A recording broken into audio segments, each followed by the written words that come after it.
Hey guys, WCCC here again, today demonstrating the revolver. Similar to the last Carbine video I made, probably not being uploaded to YouTube due to length/file size, and generally it's about something I finished meshing. Before I get going, I want to quickly emphasize that this was a real pain in the butt to mesh. To actually use some experimental techniques we've been employing with some of the weapons in Hatchet.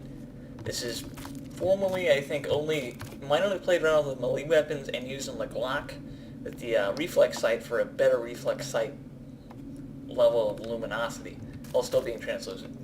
But it was actually very interesting that the cylinder with all the various individual bullets, or shells I guess as it may be depending on your loading state, and the actual hands, muzzle flash, and the main body of the revolver are actually done separately.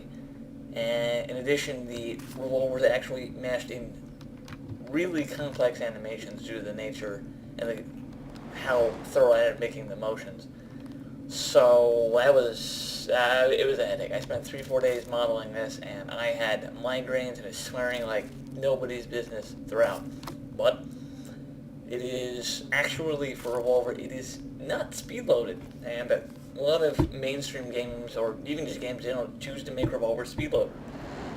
That is usually a reasonable choice for general use, but I kind of like realistic taste, so in this case there is not a speed loader, but if you have a higher or sometimes even lower quality weapon, it can affect the reload speed individually per every shell.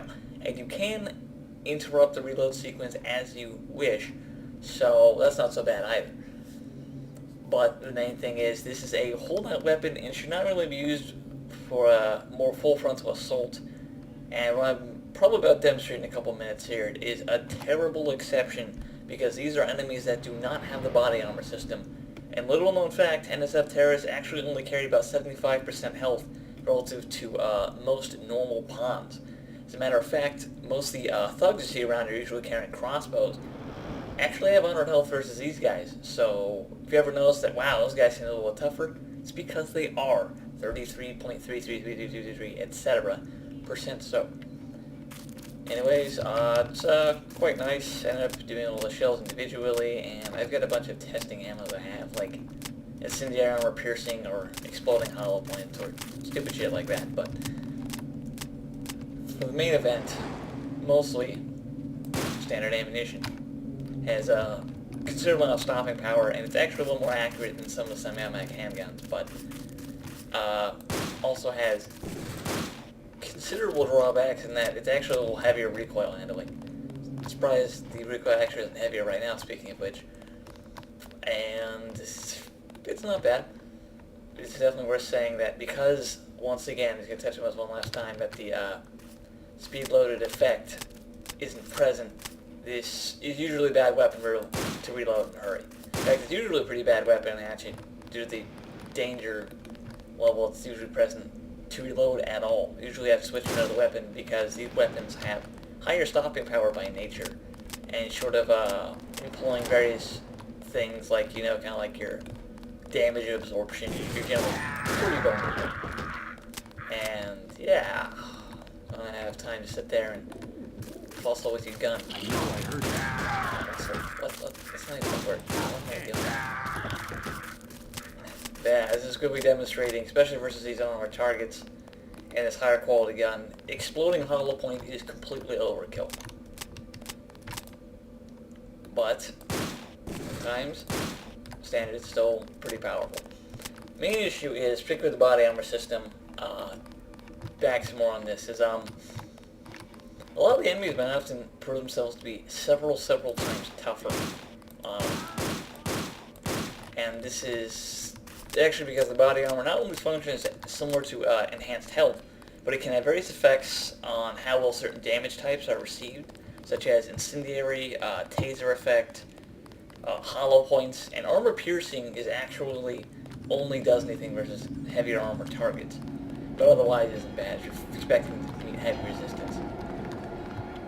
So, because of this, it actually has a totally different system it does. It's not just extra health. It ends up handling damages differently, and generally having it so you have to actually go through the armor, kind of like, I would say, something like maybe like Doom or Half-Life kind of situation where the armor is handled rather separately and produces a lot of issues otherwise.